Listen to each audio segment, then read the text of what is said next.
Kailan po kung nandun pa? At ito ay sinimulan sa United Kingdom. Pagko-cover siya. Pero ito'y isang Yung kay Direk Ben? advokasya ng napakaraming pumapa sa buong mundo.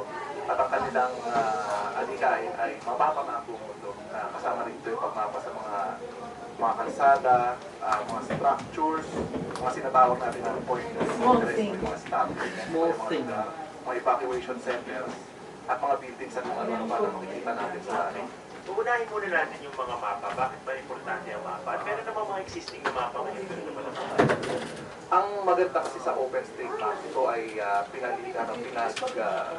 pinagkakaroon ng mga maraming mga pinatawag sa buong mundo.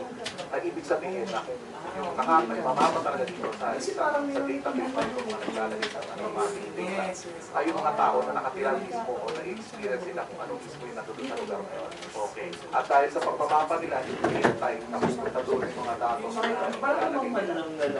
Ito ay nagiging mas accurate at mas real time na na-update kaysa doon sa mga ibang mapa na meron tayo. Updated siya talaga. So halimbawa, pwede ako magpunta dyan sa convenience store. Pwede ako ng mapa ng Quezon City. O ano naman ang ano doon, ano yung advantage ng isang open Kayo na dumaan dito. para lang from the very basic level tayo. From the very basic, eh, sabihin natin na Pag pagbigyan mo na, napakaano mo naman. okay. Hello po, di sana. Ilagay pa noong mga 2010, 2008.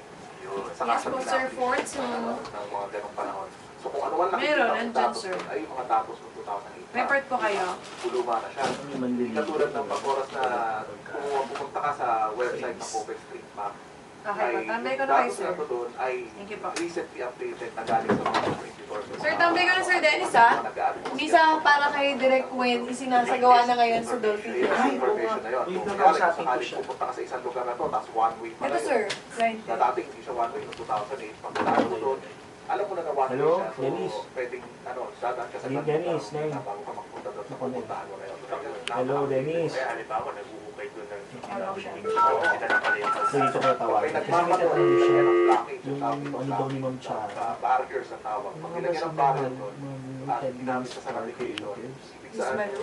Tapos may iba na kasi siya, yung sasakyan. Malu, Sasabihin na Santos, hindi ka sir. pwede dumaan doon. Hindi, civil May executives na lang kasi. At yung datos na yun, ay ilagay lang siya ng sabihin natin. Kasi nag-ipa to sila ng first Siya yung tinawagan Glow.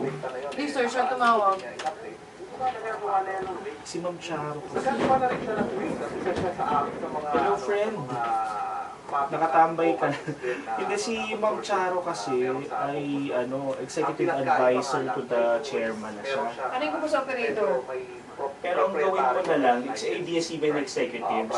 At isabihin mo na lang, ABS-CBN executives, si Ms. Malu Santos, Ms. Charo Santos, para isa na, as a whole na, para hindi ka na isa-isa lang. Sabihin libre sa lahat. Libre sa lahat. Pwede mo pa ng Oo, ang haba, diba? Tapos sabihin, sa datos na yun. Dennis, ganun. As long as magbibigay ka rin ng contribution doon sa office. Oo, Basta sige, maglang sige. contribution yun, maaring funding o maaring datos na Hindi, isama mo ko dun sa ABS-CBN executives, Charo Santos, TJ Cuea, ganun. Ako sir, Kasama sa ngayon. DJ ko. Basta,